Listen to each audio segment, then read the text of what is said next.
Capítulo 18. O Templo da Informática.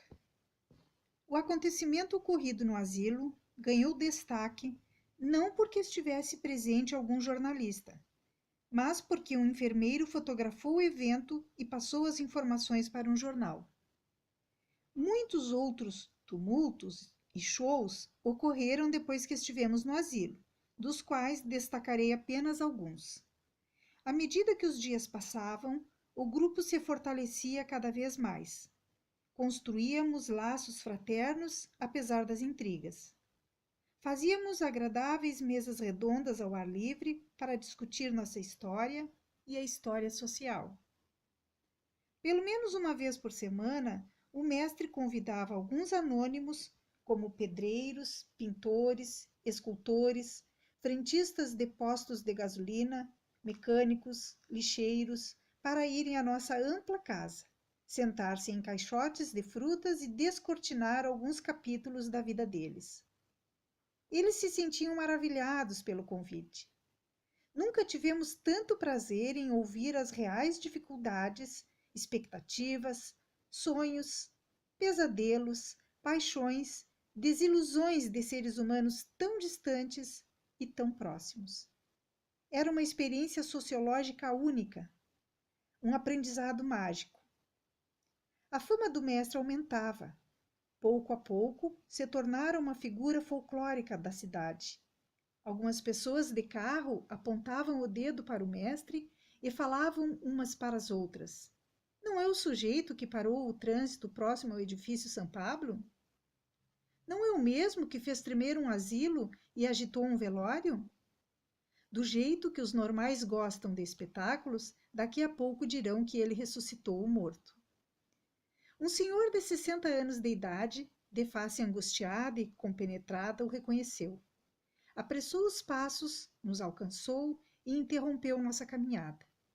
Chamou-o também de mestre e disse-lhe: Mestre, durante 30 anos trabalhei na mesma empresa e nos últimos anos me tornei um gerente criativo. Quando comecei a me destacar entre meus pares, o diretor-presidente iniciou uma perseguição injusta e implacável.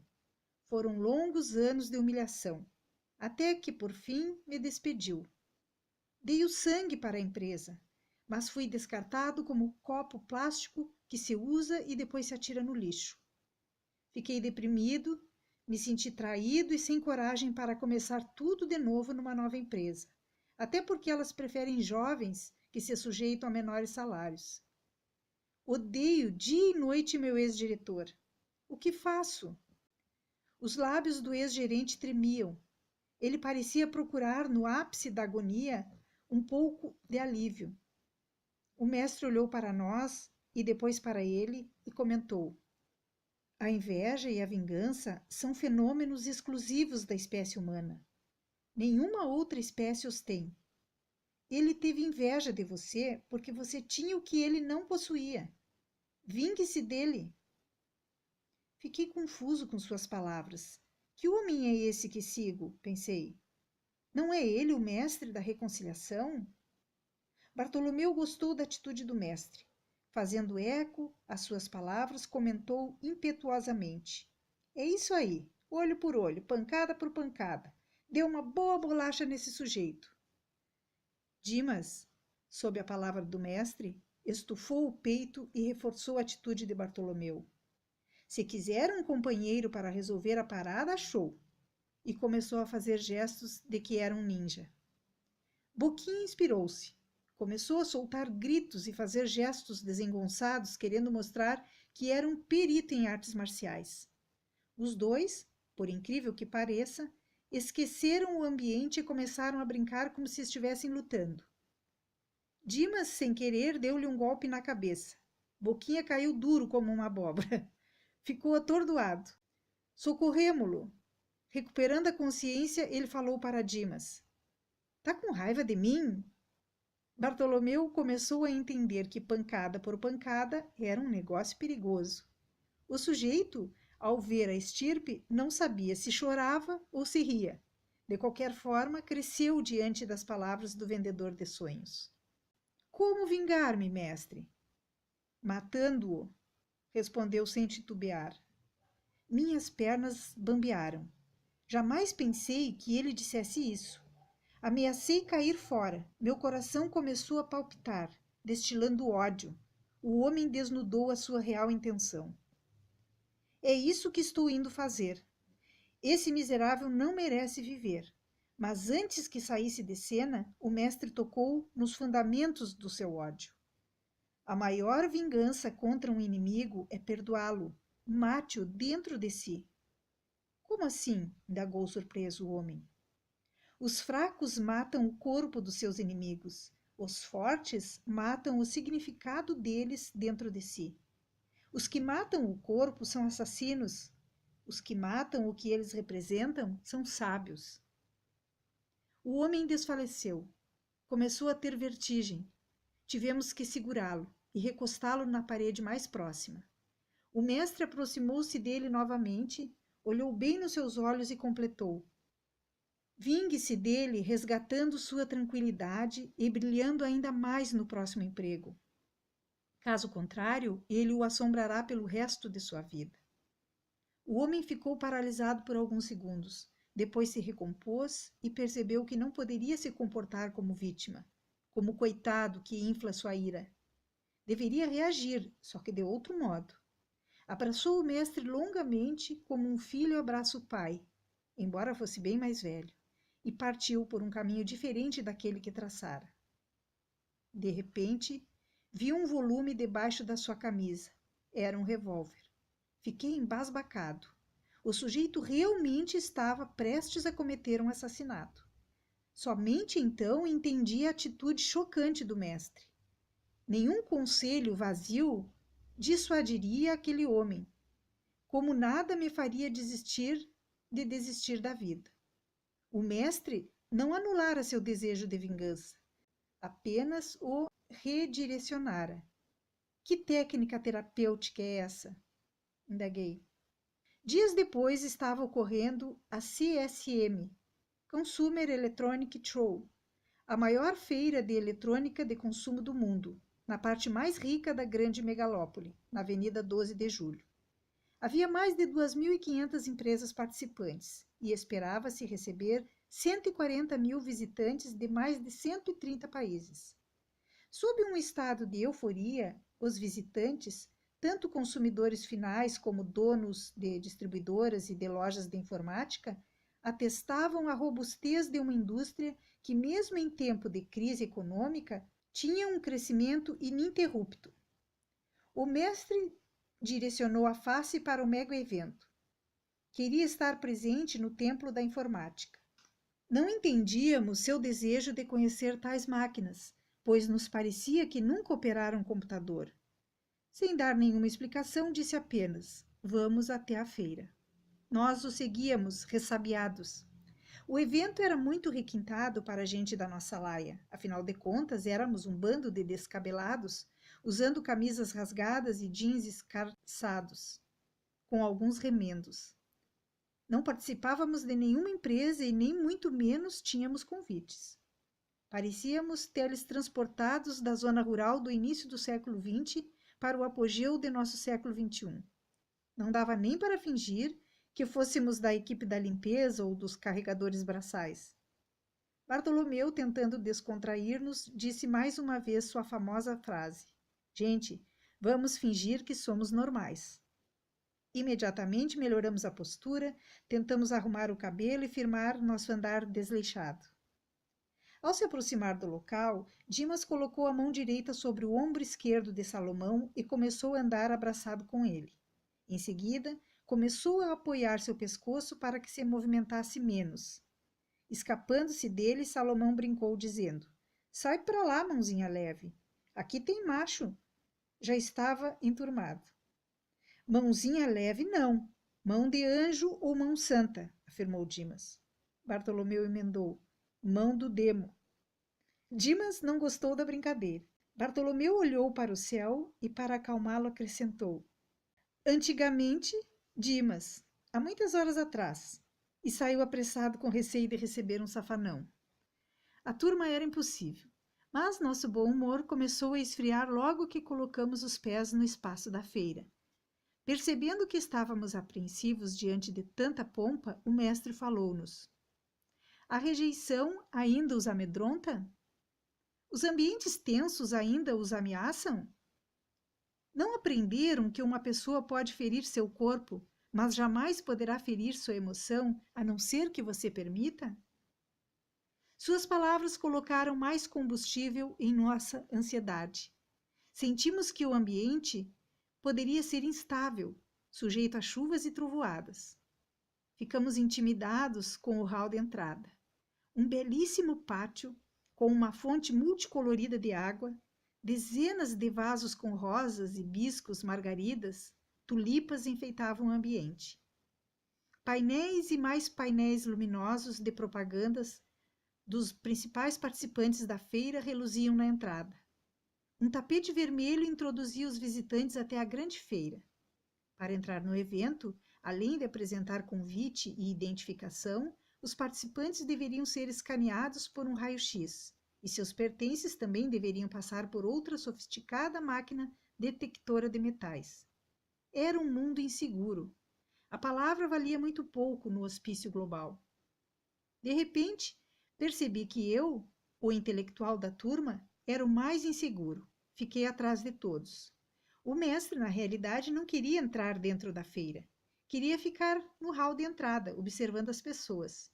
Mas Bartolomeu, mostrando uma força incomum, tentou entrar e foi barrado.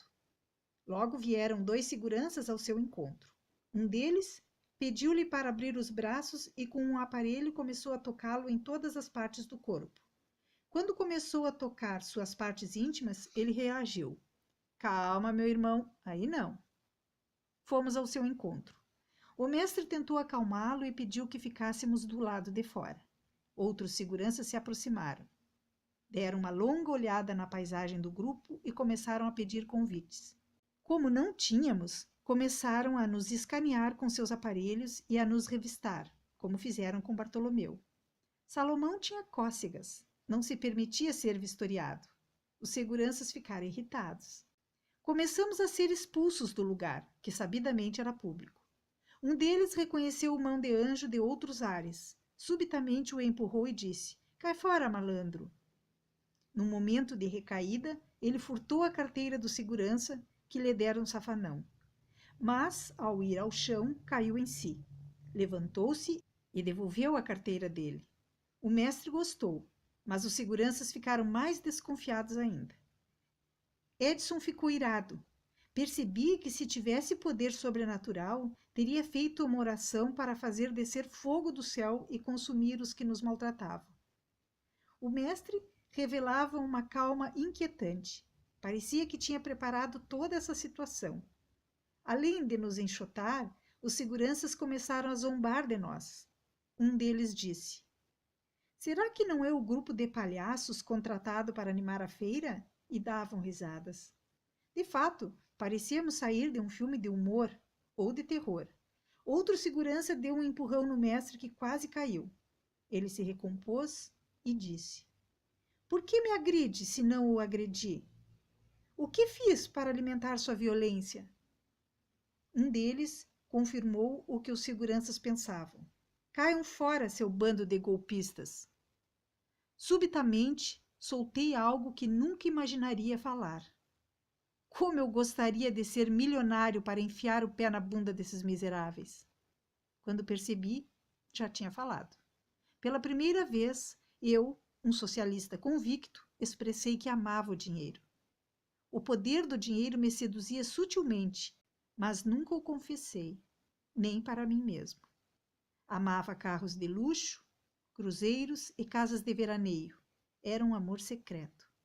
Criticava os burguesinhos que iam de primeira classe nos aviões, mas no fundo tinha inveja deles. Detestava a classe econômica que nos apertava como sardinhas. Como não podíamos entrar, ficamos do lado de fora do hall da recepção. Sem perder o ânimo, o mestre disse-nos: Vamos abordar as pessoas que entram e saem do evento. Afinal de contas, nosso palco é o mundo. Abordar as pessoas?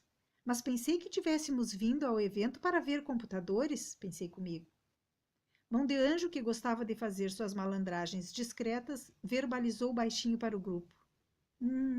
Acho que estamos fritos. Sentiu que o ambiente era impróprio para vender sonhos. Logo após a assertiva do Mão de Anjo, vi algo estranho. Passou por nós um homem muito bem vestido, parecendo um importante líder empresarial. Olhou-nos de cima a baixo e entrou no evento. Possuía um crachá do grupo Megasoft, uma das maiores empresas de computadores da atualidade. Olhei de relance e vi lá na frente esse líder parar e começar a conversar com outras pessoas, que mais tarde ficamos sabendo serem agentes disfarçados de um grupo antiterrorista. Enquanto conversava, apontava a mão direita em nossa direção. Os agentes rapidamente se aproximaram, e um deles pediu novamente que o mestre se identificasse. Não pediu nada para nós. Como ele não tinha documentos, os agentes agiram rápido. Um deles deu-lhe uma bofetada inesperada que produziu um grande estalido e o atirou no chão. Gritando, terrorista! Eles o contiveram. Foi tudo tão rápido que ficamos por alguns segundos sem ação. Tentamos proteger o mestre e fomos agredidos também. Boquinha de Mel, mais uma vez, fez uma pose de lutador de artes marciais e levou um murro que o fez desmaiar. Nunca vi tanta violência.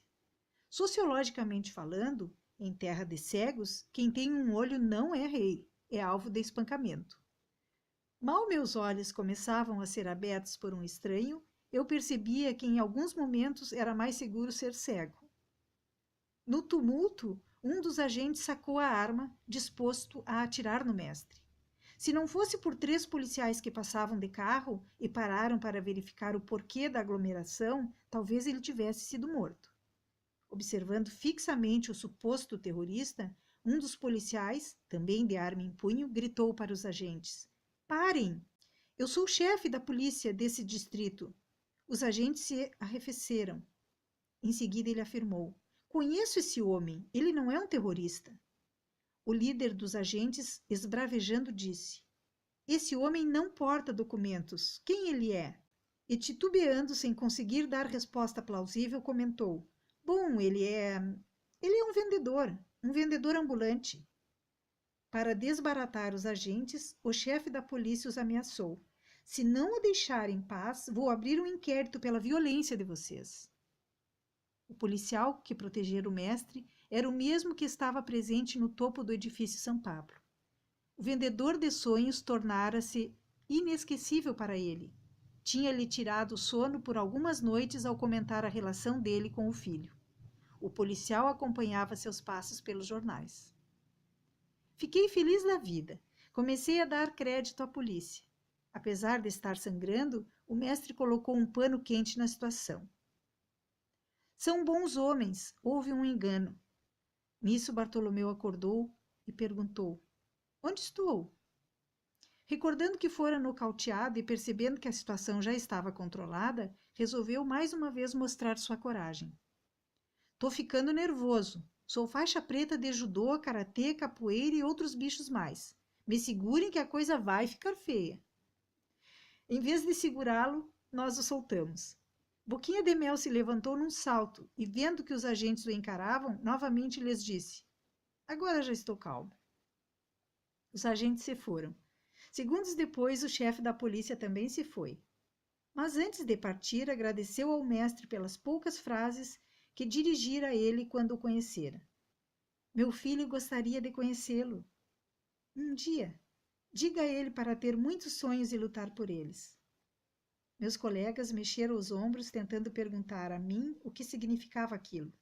Mais tarde, tentei lhes explicar o incompreensível.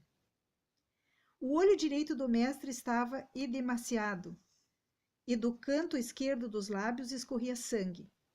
Mas ele não reclamava. Sabíamos que segui-lo significava sofrer risco de zombarias e escárnios, mas foi a primeira vez que tivemos ciência de que também havia risco de vida. Fiquei alarmada em perceber que as pessoas poderiam sair com facilidade de um estado de tranquilidade para o da brutalidade. O que mais me abalava é que o fantasma da agressividade também estava em mim. Conhecia minha soberba, mas não o potencial de violência latente. Estava sendo contaminado com o vírus da solidariedade, mas tive vontade de agredir violentamente quem ferira o mestre. Nunca imaginei que o amor ao próximo e a agressividade morassem na mesma casa. Nunca pensei que a paz e a guerra habitavam no mesmo ser humano. Pessoas brandas também alojam monstros nos recônditos de sua psique.